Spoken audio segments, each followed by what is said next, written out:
السلام علیکم ورحمۃ اللہ وبرکاتہ نحمدہ ونصلی علی رسولہ الکریم اما بعد فاعوذ باللہ من الشیطان الرجیم بسم اللہ الرحمن الرحیم رب اشرح لی صدری ویسر لی امری واحلل عقدۃ من لسانی یفقہوا قولی۔ دراصل ایمان کیا ہے؟ ایمان کچھ ترجیحات کے لیے انسان کو مدد دیتا ہے۔ ایمان دراصل دنیا کے مقابلے میں آخرت کو ترجیح دینے کا فیصلہ ہے۔ دنیا کے مقابلے میں آخرت کو ترجیح دینے کا، اور دنیا کی نعمتوں کے مقابلے میں آخرت کی نعمتوں کا طالب ہونا، یہ ایمان ہے۔ یعنی دنیا میں ایک انسان چاہتا ہے کہ مجھے فلاں چیز بھی ملے، فلاں بھی ملے، ضروریات بھی ہیں، خواہشات بھی ہیں، اور انسان اس کے لیے محنت کرتا ہے، وقت لگاتا ہے، ان کے پیچھے بھاگتا ہے۔ اسی طرح سے جس دل کے اندر ایمان رچ بس جاتا ہے، اس سے معلوم ہے کہ دنیا کی زندگی چھوٹی ہے، ان کی ضروریات کے لیے بھی اہتمام کرنا ہے، لیکن اپنا زیادہ کثیر وقت بچانا ہے آخرت کی نعمتوں کے حصول کے لیے۔ تو ربانی شخصیت کے لیے، اللہ اورینٹڈ لائف گزارنے کے لیے سوچ کو خدا رخی کرنا پڑتا ہے نا۔ لیکن پرابلم یہ ہے کہ انسان کتنا ہی اللہ تعالی کی طرف بھاگنے کی کوشش کر رہا ہو، لیکن حق کو پہچاننے کے باوجود وہ اپنی ذات کی دلدل میں ہی دھس جاتا ہے۔ جانتے ہیں کیسے؟ کچھ چیزیں ہیں جو اپنے اندر دھسا لیتی ہیں، لیکن میں یہ سمجھتی ہوں کہ اس کے لیے ارادہ ضروری ہے۔ اگر آپ اس نیت سے ان چیزوں کے بارے میں جانیں گے کہ یہ وہ خصوصیات ہیں جس کی وجہ سے میں اللہ تعالیٰ کی طرف دیکھ بھی نہیں پاتی، میں اس کو سوچ نہیں پاتی، میں اس کی طرف بھاگ نہیں پاتی، جب آپ کے دل میں یہ یقین ہوگا تو آپ انشاءاللہ ارادہ کرنے کے قابل ہوں گے کہ میں نے ان خصوصیات سے اپنے آپ کو بچانا ہے، اور یہ لائف لانگ کام ہے، مستقل۔ مثال کے طور پر حق کی پہچان کے لیے کچھ چیزیں انسان کی مددگار ہوتی ہیں، اور کچھ چیزیں ایسی ہوتی ہیں جو مقصد اعلیٰ سے ہٹا دیتی ہیں، جس کی وجہ سے انسان خود کو حق سے بچاتا ہے۔ یہ منفی جذبات ہیں۔ منفی جذبات کے بارے میں ہم بات تب کریں گے جب آپ پہلے ارادہ کریں گے اور اللہ سے دعا کریں گے۔ کیا آپ اپنے آپ کو منفی جذبات سے بچانا چاہتے ہیں؟ پھر اللہ سے دعا کریں اسی وقت کہ یا اللہ تو میرا مددگار ہے، میں نے تیری پناہ لی ہے کہ مجھے میری ذات سے بچا لینا۔ اللہم رحمتک ارجو فلا تکلنی الی نفسی طرفۃ عین واصلح لی شأنی کلہ لا الہ الا انت۔ اللہ میں تیری رحمت کی امیدوار ہوں، تو مجھے میرے نفس کے حوالے ایک لمحے کے لیے نہ کرنا، میرے حالات کی اصلاح کر دینا۔ تیرے سوا کوئی معبود نہیں، تیرے سوا میرا کوئی نہیں جو مجھ سے بچا لے، میری خرابیوں سے بچا لے، میری سوچوں سے بچا لے، میرے جذبات سے بچا لے۔ تو منفی جذبات میں سب سے پہلی چیز جو ہے وہ نفرت ہے۔ نفرت، اللہ رب العزت نے نفرت کو کنڈیم نہیں کیا، نفرت کو رخ دیا ہے۔ نبی صلی اللہ علیہ وسلم کے توسط سے آپ صلی اللہ علیہ وسلم نے فرمایا، من احب للہ وابغض للہ واعطى للہ ومنع للہ فقد استکمل الایمان۔ جس نے اللہ کی خاطر محبت کی، اللہ کی خاطر دشمنی رکھی، جس نے اللہ کی خاطر دیا اور اللہ کی خاطر روک لیا، اس نے اپنے ایمان کو مکمل کر لیا۔ تو اللہ کی خاطر نفرت تو ہو سکتی ہے، برائی سے نفرت، جو اللہ تعالیٰ سے نفرت رکھتے ہیں ان سے نفرت، ان سارے کاموں سے نفرت کرنا جن سے اللہ تعالیٰ نے نفرت کی، جن سے نبی صلی اللہ علیہ وسلم نے نفرت کی، ان سب چیزوں سے نفرت کرنا، تو نفرت کا رخ بدلنا ہے. اپنی مرضی سے کسی چیز سے نفرت نہیں کرنی، نہ کسی انسان سے، نہ اس کے رویے سے، نہ اس کی کسی بات سے، نہ اس کے معاملات سے. محبت اور نفرت اللہ تعالیٰ کے لیے یہ ہمارے عقیدے کا حصہ ہے. نفرت اپنی مرضی سے، اپنی چوائس سے نہیں. دیکھیں اللہ نے ہمارے اندر نفرت تو رکھی ہے نا، ہمارے اندر محبت بھی رکھی ہے. محبت اور نفرت اللہ کے لیے. دوسری چیز ہے فخر. دیکھیں عرب فخر کرتے تھے اپنے خاندان پر، اپنے نسب پر، فخر کرتے تھے اپنے کارناموں پر، فخر کرتے تھے اپنے علاقوں پر، نسبت پر فخر کرتے تھے نا، اپنے مال پر فخر کرتے تھے. فخر منفی جذبہ ہے، کیونکہ انسان جب فخر کرتا ہے نا کسی چیز پر، تو اس فخر کی وجہ سے انسان کو اللہ تعالی کی طرف رخ کرنے کا موقع نہیں ملتا، اس کی سوچ خدا رخی نہیں رہتی. تیسری چیز ہے احساس برتری، تکبر. احساس برتری ہے، یعنی اپنے آپ کو دوسرے کے مقابلے میں برتر سمجھنا.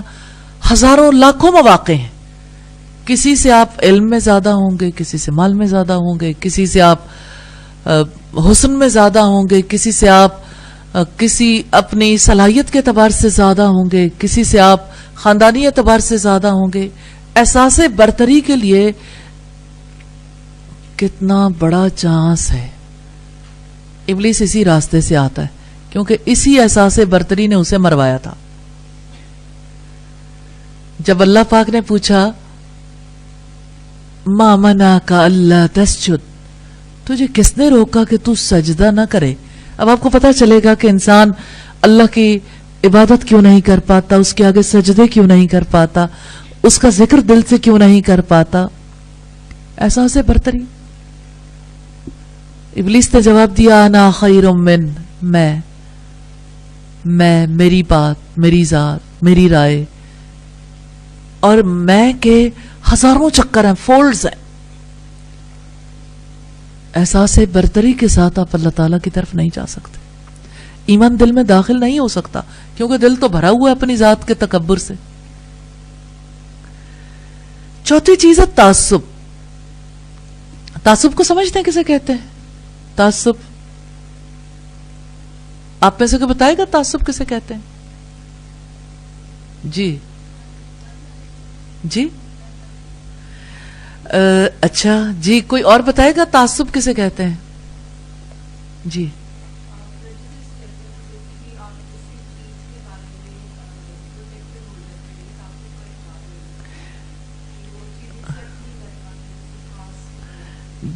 جی، جیسے خاندانی تعصب بہت زیادہ تھا نا عربوں میں، تو جس خاندان سے وہ تعلق رکھتے تھے اس خاندان کے بارے میں ایک بات نہیں سنتے تھے، اس کے لیے جنگیں کرتے تھے، اس کے لیے انسانوں کو قتل کرتے تھے، اس کے لیے اغوا ہوتے تھے، اس کے لیے لوگوں کے گھر برباد کر دیے جاتے تھے، قوموں کی قومیں برباد کر دی جاتی تھی. عصبیت جو ہے نا، تعصب، یہ حق کے بغیر کسی بھی بنیاد پر کسی چیز کو اپنے لیے سب سے زیادہ امپورٹنٹ سمجھنا. اور دیکھیے رشتہ داریاں ہیں نا، جیسے اسبا، جن کے ساتھ رشتہ داری ہوتی ہے، اس رشتے کے تعلق کو انسان اگر حق کے بھی اوپر رکھ دے تو یہ تعصب ہے. تعصب اسے کہتے ہیں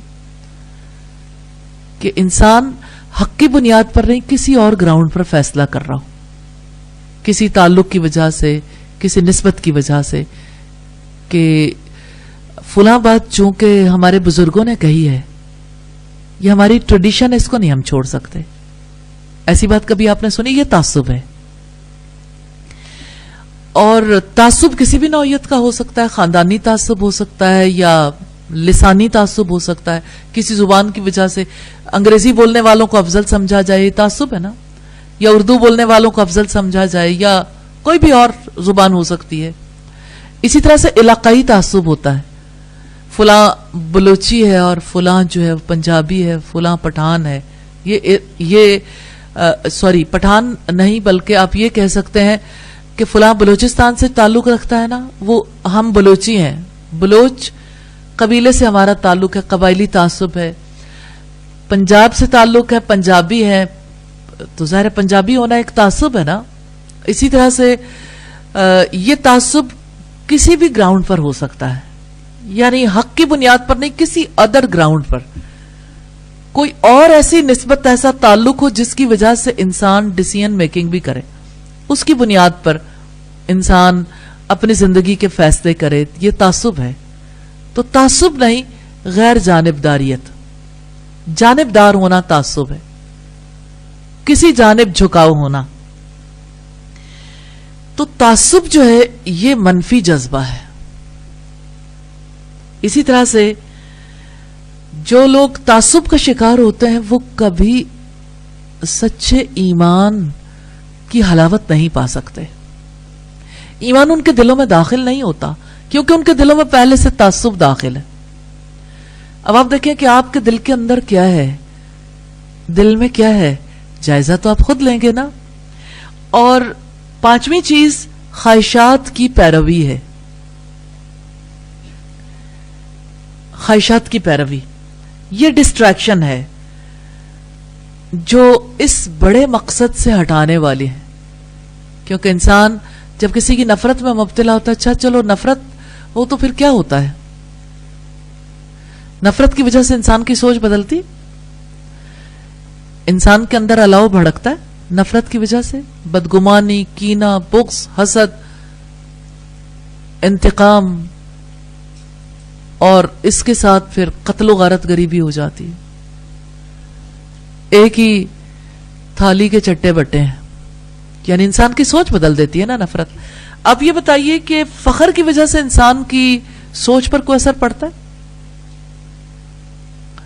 انسان کا دل بھرا رہتا ہے نا، اس کی سوچ جو ہے فل فلڈ ہے، اسے ضرورت ہی نہیں اللہ تعالیٰ کے بارے میں سوچنے کی. تو یہ 5 بنیادی چیزیں اور بھی بہت ساری چیزیں جو ان کے تحت آ جاتی ہیں. جیسے خواہشات میں ہزاروں خواہشیں ایسی کہ ہر خواہش پہ دم نکلے، تو ہزاروں خواہشیں ہیں. تو ان خواہشات کے پیچھے بھاگنے والا کبھی اللہ کے پیچھے نہیں بھاگ سکتا، کبھی اس کے دل کے اندر ایمان کی حلاوت جگہ نہیں پکڑتی. تو اگر آپ اپنی سوچ کو خدا رخی بنانا چاہتے ہیں تو آپ کو برتن خالی کرنا پڑے گا، دل کا برتن. ہمارے یہاں قلب کو نارملی سمجھا جاتا ہے کہ خون پمپ کرنے والا آلہ قلب ہے، کہتے ہیں اسے قلب، لیکن قرآن جسے قلب کہتا ہے وہ دراصل ہمارا اس میں قلب و ذہن دونوں آ جاتے ہیں، کیونکہ ڈیسیژن میکنگ کرنے والا قلب ہے نا. تو اس الجھن میں نہیں پڑنا.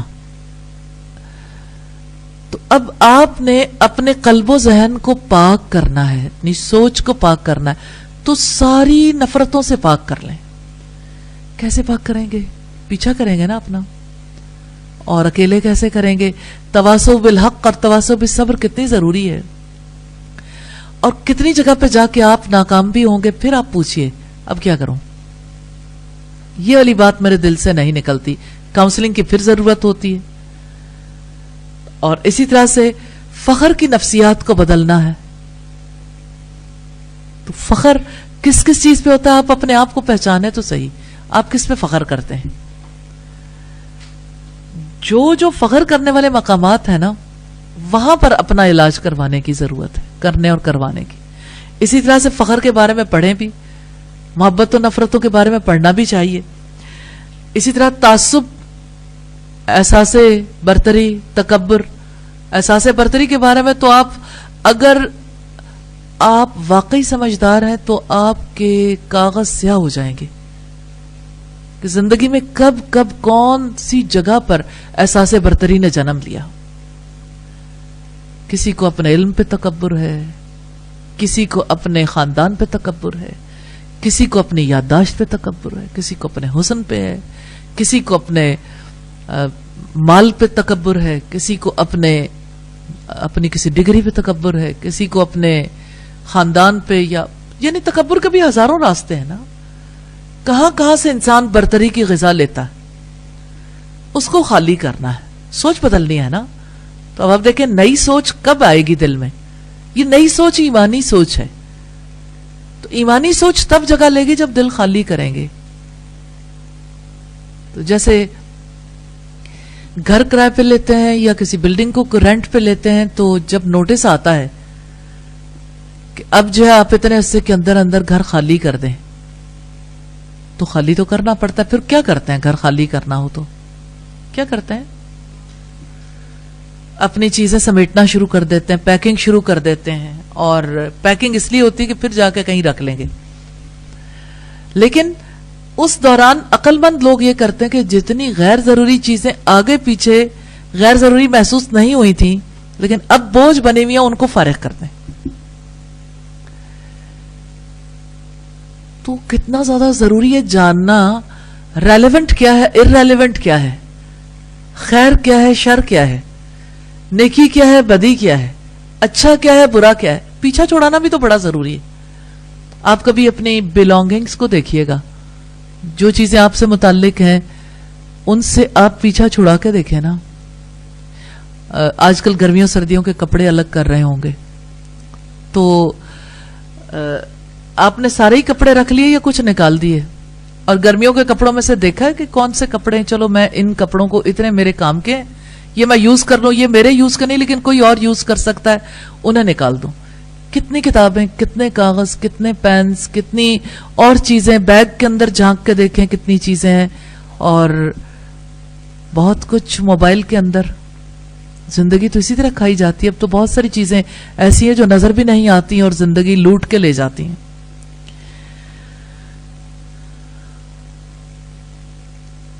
تو بات یہ ہے کہ ڈسٹریکشن سے اپنے آپ کو بچانا ہے، کیونکہ جب تک آپ ڈسٹریکشن سے نہیں بچائیں گے آپ اللہ تعالی کے ساتھ تعلق بنانے کا کام نہیں کر سکتے. آپ کے دل میں ایمان نہیں اترے گا. تو ہم نے دیکھنا یہ ہے کہ ڈسٹریکشن کے بعد اگلا سٹیپ کیا ہے. ڈسٹریکشن والے سارے ایلیمنٹس کو تو سدا ہی نکالتے رہنا ہے نا، اس کے بارے میں تو سدا ہی کام کرنا ہے. اب وہ کچھ کیریکٹرسٹکس ہیں جس کی وجہ سے اللہ تعالیٰ کی پہچان یقینی بن جاتی ہے. ایمان، یقین انسان کو نصیب ہوتا. اس کے لیے 7 بنیادی چیزیں آپ سے درکار ہیں. 7 کام کرنے کے لیے تیار ہوں تو آپ تھرو آؤٹ یور لائف آپ اس کام کو جاری رکھ سکتے ہیں. ان میں سے پہلی چیز روح تجسس ہے، سچائی کی تلاش. آپ کے اندر تجسس ہے. اب سوچیں اللہ پاک نے یہ آپ کو دیا ہے تو آپ اسے نیگیٹولی یوز کر لیں یا پازیٹیولی. اب آپ دیکھیں کسی کے اندر تجسس ہے، روح تجسس اگر ایمان کے لیے استعمال ہو، اللہ کی معرفت کے لیے، تو ایک انسان ایمان کے کتنے بلند درجے تک جا سکتا ہے. لیکن وہ تجسس کے تحت کسی کی زندگی کی کھوج لگانا چاہتا ہے، کسی کا خط پڑھ کے، کسی کے موبائل کے میسیجز پڑھ کے، کسی کی کالز دیکھ کے، کسی کی زندگی کی ایکٹیویٹیز کے بارے میں جان کے. تجسس ہے ساس کو کہ بہو کیا کرتی ہے، بہو کو ہے ساس کیا کرتی ہے، دیورانی کو ہے جٹھانی کیا کرتی ہے، جٹھانی کو ہے دیورانی کیا کرتی ہے. پھر کیا ہے، پھر وہ آپس میں ہی گھومتے رہتے ہیں. تو اس تلاش میں اللہ تعالیٰ کیسے مل جائے؟ نہیں مل سکتا. ایمان کیسے دل کے اندر داخل ہو جائے؟ وقت نہیں ہے نا. تو یہ سچائی کی تلاش بڑی ضروری ہے. تجسس کو ڈائیورژن لگائیں. ان ساری چیزوں کے لیے تجسس سے اللہ پاک نے روکا ہے. لا تجسسو، تجسس نہ کرو، حکم ہے. جس کسی نے تجسس کیا اس نے منہ کی کھائی. وہ کبھی تجسس کر کے نیکی کے راستے پہ نہیں چل سکتا. نیکی کے راستے کی بہت بڑی رکاوٹ ہے. تو سیکنگ اسپرٹ جو سچائی کی تلاش میں ہو، جو اپنے رب کی تلاش میں ہو، جو اپنے رب کی صفات کو پہچاننے کی تلاش میں ہو. دیکھیں جو سچائی کی تلاش میں ہوتا ہے وہ اپنے آپ کو بھی پہچانتا ہے کہ میں کیا ہوں. اپنی بے بسی کی تلاش میں لگ جانے والا کامیاب ہو جاتا ہے. بندہ اپنے بارے میں کیا تلاش کرتا ہے؟ احساس برتری. عجیب بات ہے. میں نے کیا کیا، اپنی اچیومنٹس، جو جو چیزیں اچیو کر لی ہیں ان کے بارے میں اللہ پاک نے ہمیں کیا گائیڈ لائن دی ہے کہ ہم جو کچھ بھی پاتے ہیں یہ اللہ کی نعمت ہے، نعمت پر شکر ادا کرنا چاہیے. تو سیکنگ اسپرٹ ضروری ہے. دوسری چیز جو ہے وہ سنسیریٹی ہے، سنجیدگی. سنجیدگی کی ضرورت ہے.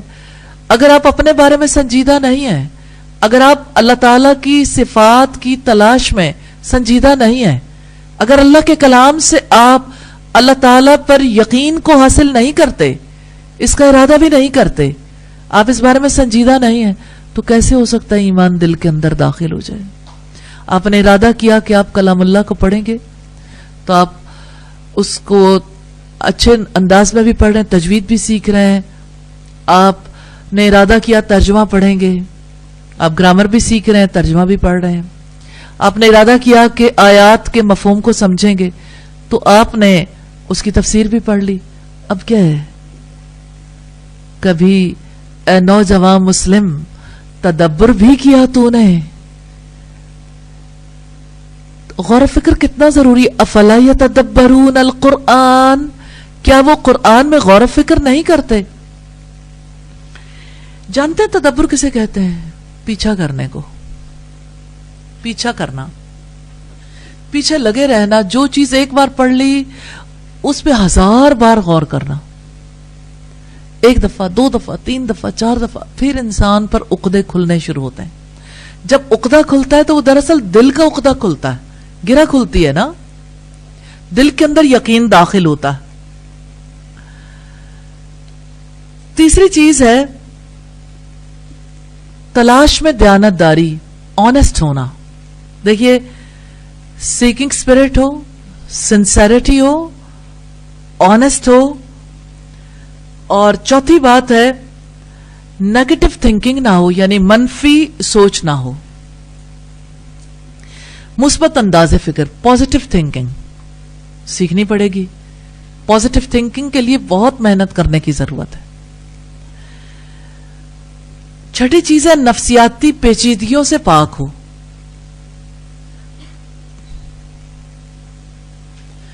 Complex free soul. آپ کے اندر کوئی کمپلیکس ہے؟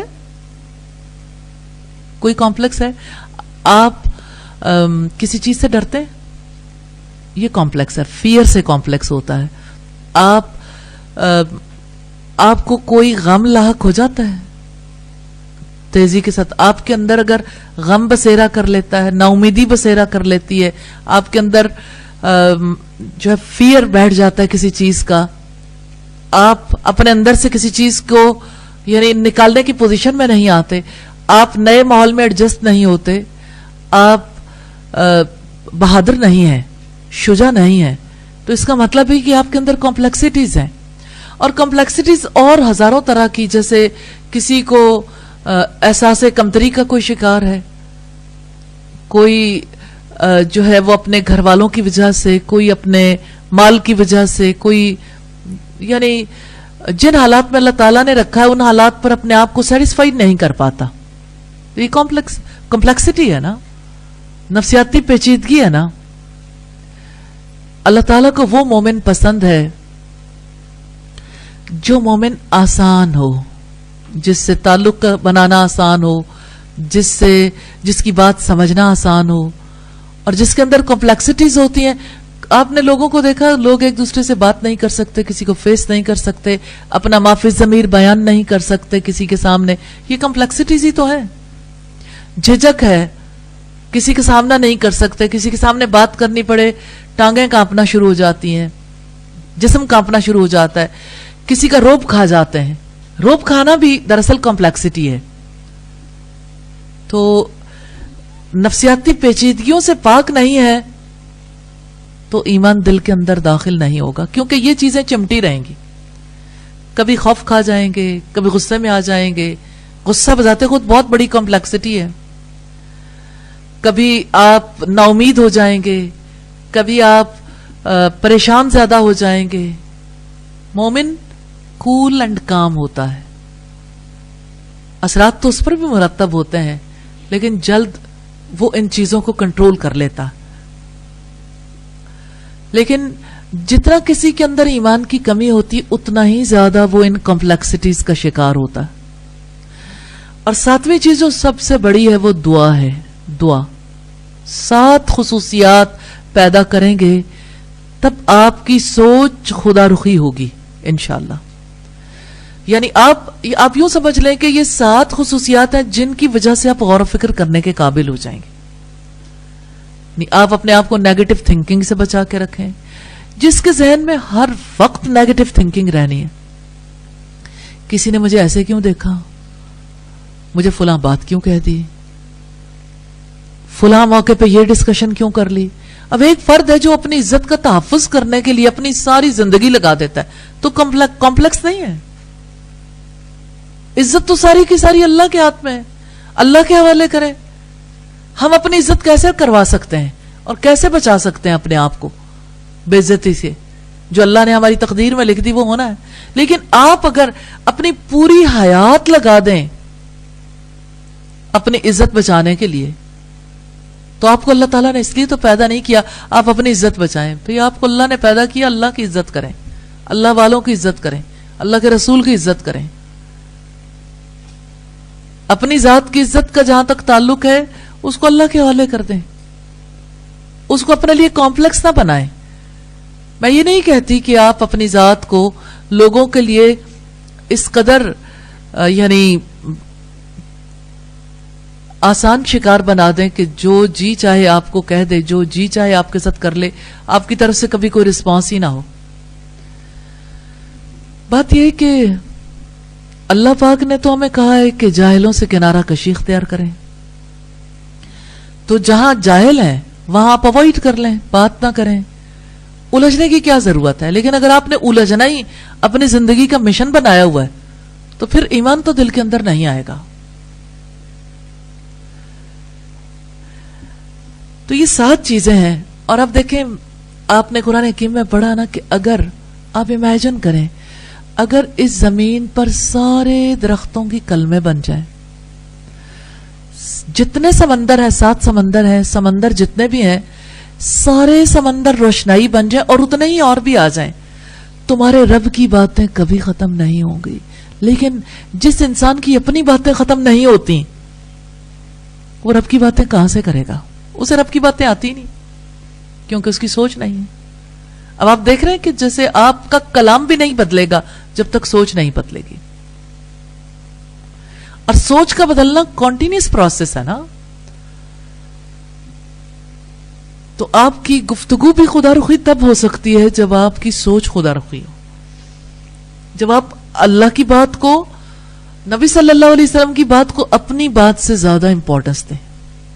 پھر آپ تلاش میں لگ جائیں گے, پھر آپ علم حاصل کریں گے. اصلاً علم اس وقت نفع دے گا جب آپ کے اندر اس کی شدید طلب بیدار ہوگی کہ اب کیا کروں, اب یہ سب کچھ تو میں نے سیکھنا ہے, کیونکہ اس کو سیکھے بغیر تو میرا کلام درست نہیں ہوگا, اس کے بغیر میری زندگی درست نہیں ہوگی. اور کتنی چیزیں سیکھنے والی ہیں. آپ امیجن کر سکتے ہیں کہ آپ کی زندگی میں کتنے معاملات پیش آتے ہیں. ہر معاملے میں اللہ کی بات کو آپ نے اوپر رکھنا ہے, رسول اللہ کی بات کو. تو آپ کے پاس اتنی باتیں ہیں. ریلی کلام کرنے کے لیے اس کلام کو سیکھنا ضروری ہے اپنی گفتگو میں لانے کے لیے, ورنہ گفتگو میں بھی نہیں لا سکیں گے. اور سوچ کو اللہ تعالی کی طرف رکھنے کے لیے نبی صلی اللہ علیہ وسلم, صحابہ کرام, اسلاف کے طریقے کو سیکھنا کتنا ضروری ہے کہ وہ کس طرح اپنی سوچ کو ڈائیورژن لگاتے تھے. ہم نے پہلے بھی بات کی تھی نا ایک دفعہ شیخ عبد القادر جیلانی کی, کیونکہ سوچ کو ہم اللہ تعالیٰ کی طرف رکھنا چاہے, ابلیس ہمیں دوسری طرف لے کے جانا چاہتا ہے, وہ ڈائیورژن لگاتا رہتا ہے. وہ ہم سیدھے راستے پہ جا رہے ہیں, وہ کہتا ہے ادھر بھی ہے, ادھر بھی کچھ ہے. میں ڈائیورژن کی بات جو ہے کسی پہ ہٹ کرنے کے لیے نہیں, لیکن نارملی یعنی ایسا ہوتا ہے کہ جیسے جو لوگ تجارت پیشہ ہوتے ہیں انہیں اپنی چیزوں کی اتنی فکر لاحق ہوتی. کسی تاجر سے جس کی بڑی شاپ تھی اس سے کسی نے کہا کہ آج کل بہت زیادہ ڈیمانڈ ہے, بادشاہ نے اعلان کر رکھا ہے کہ اسے کسی مقصد کے لیے الو چاہیے, تو یعنی الو جو ہے وہ بہت مہنگے بکیں گے اور بہت زیادہ نفع ہوگا. تو ہوا یوں کہ اس نے جس نے بہت زیادہ ٹیمپٹیشن دلائی تھی اسے تاجر نے کہا تم مجھے الو لا دو, تو اس نے ایک الو لا دیا. پھر جس وقت یعنی تاجر کے پاس الو آ گیا تو اس الو کے لیے اسے بڑی سیل کال لگانی پڑی. جو فرد آتا تھا اچھا مجھے مرچیں چاہیے, مجھے نمک چاہیے, چینی چاہیے, وہ کہتا ہے الو بھی ہے گا, یعنی الو بھی میرے پاس ہے اگر آپ الو لینا چاہو. تو یعنی کوئی بھی الو نہ خریدتا. اب جس کے پاس ایک چیز ہے اور اس کے ذہن پہ سوار ہے تو اس نے اس کی بات ضرور کرنی ہے. تو آپ کے قلب و ذہن پر کیا واقعی اللہ رب العزت کی ذات, اس کی صفات, اس کی بات, نبی صلی اللہ علیہ وسلم کی تعلیمات آپ کے قلب و ذہن میں اس طرح رچی بسی ہیں کہ جو ہی کوئی بات ہو تو آپ دوسرے کے سامنے وہ بات رکھ سکیں؟ کرنے والا کام تو یہی ہے, عمل سیکھنا پڑتا ہے نا. دل کا عمل تبدیل ہوگا نا تو انشاءاللہ زبان کا عمل بھی بدل جائے گا اور اعضاء بھی اس کے مطابق بدلیں گے. لیکن محنت کریں, محنت کرنی ضروری ہے انشاءاللہ.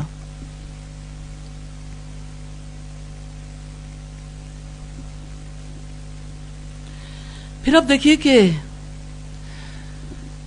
جب کوئی اللہ تعالی کی ذات پر ایمان کے لیے اور جب کوئی ان سارے ایمانیات کے لیے, ہمارے یہ بیلیفز ہیں نا, دراصل یہ آپ یوں سمجھ لیں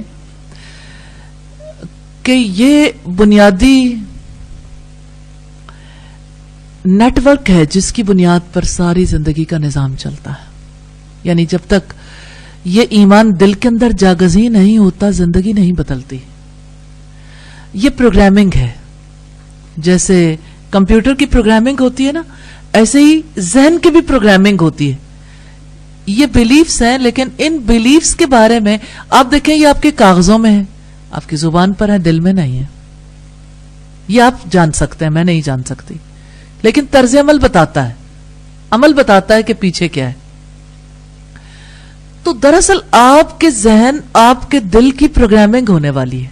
یعنی یہ بیلیفز اندر اتنے رچ بس جائیں اور اللہ کی بات اور نبی کی بات صلی اللہ علیہ وسلم اس طرح دل کے اندر رچ بس جائے کہ آپ کی گفتگو بدل جائے.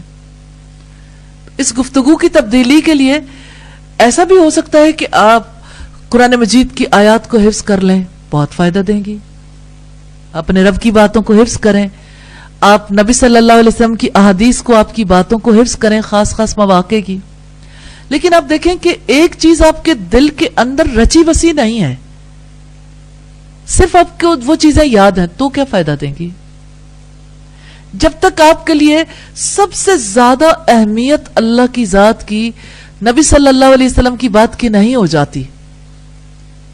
اس وقت تک سوچ کا رخ بھی نہیں بدل سکتا. جیسے قرآن حکیم میں آتا ہے والذین آمنوا اشد حبا للہ, جو لوگ ایمان لائے وہ اللہ تعالیٰ سے سب سے زیادہ محبت کرتے ہیں, شدید محبت کرتے ہیں.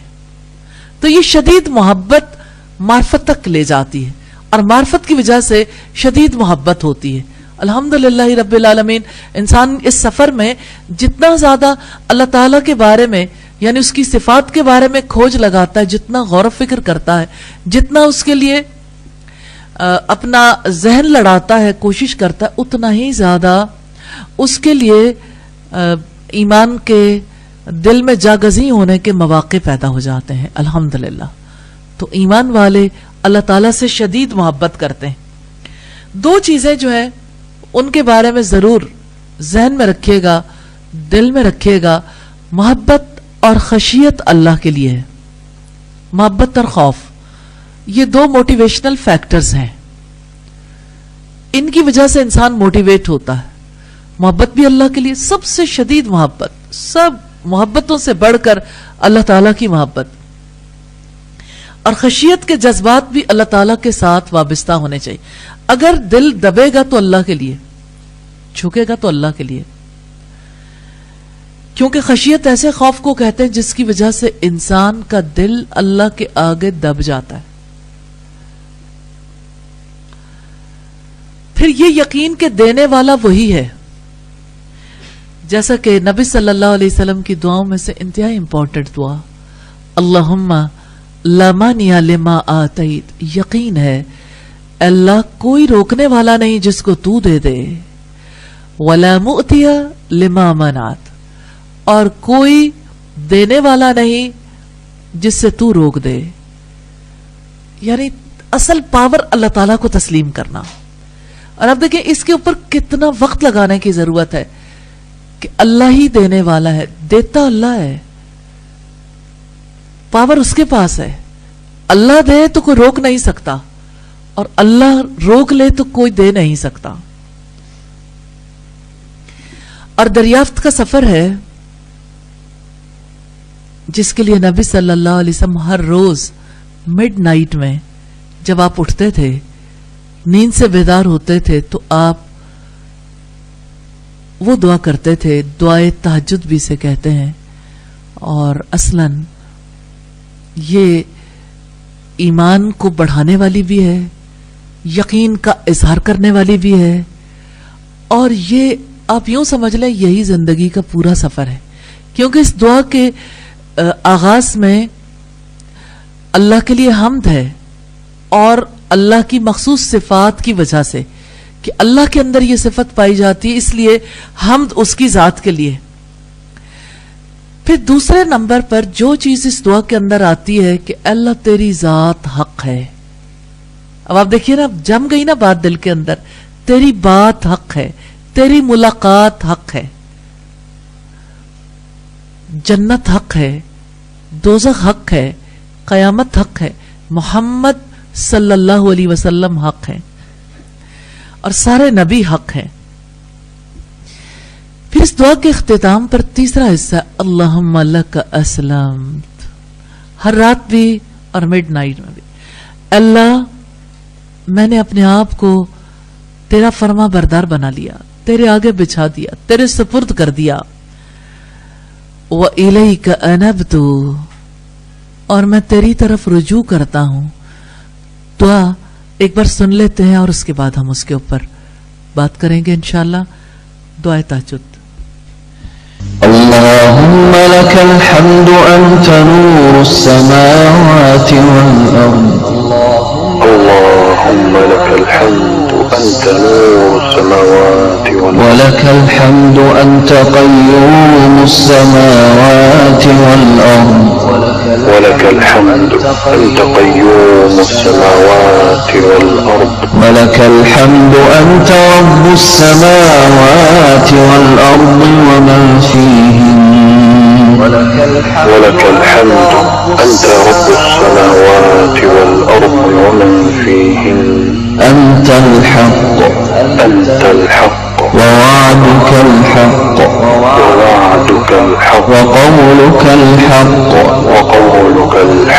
ولقاؤك حق والجنة حق والنار حق والساعة حق. اللهم لك أسلمنا وبك آمنا.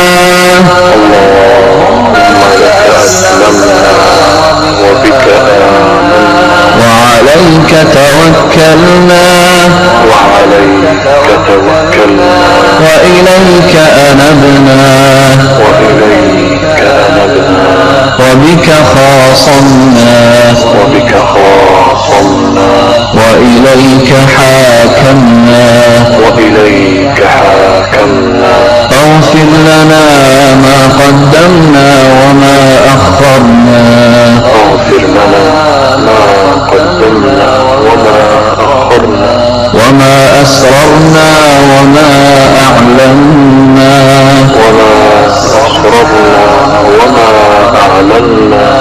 أنت إلهنا لا إله إلا أنت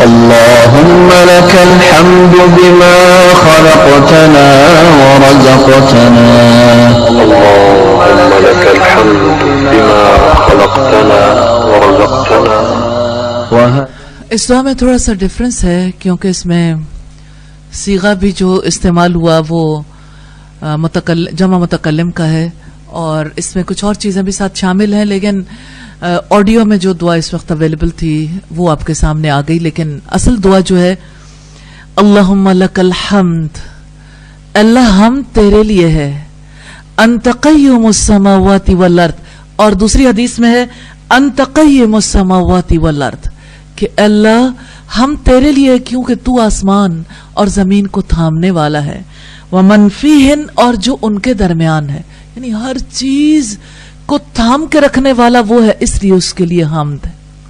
اب جو غور کرے گا تو اس کے دل کی کیا کیفیت ہوگی؟ اللہ کے رسول صلی اللہ علیہ وسلم کی دعاؤں سے بہت زیادہ نفع ہو سکتا ہے، اس لیے دعائیں یاد بھی کریں، دعاؤں پہ غور و فکر بھی کریں. وَلَكَ الْحَمْدُ، اور ہم تیرے لیے ہے، لَكَ مُلْكُ السَّمَاوَاتِ وَالْأَرْضِ، کیونکہ زمین اور آسمان کی بادشاہت آپ کے لیے ہے، وَمَنْ فِيهِنْ، اور جو ان کے درمیان ہے، وَلَكَ الْحَمْدُ أَنْتَ نُورُ السَّمَاوَاتِ وَالْأَرْضِ، اور ہم تیرے لیے تو زمین اور آسمان کا نور ہے، وَلَكَ الْحَمْدُ أَنْتَ مَلِكُ السَّمَاوَاتِ وَالْأَرْضِ، اور ہم تیرے لیے ہے کیونکہ آسمان اور زمین کی بادشاہت تیرے لیے ہے،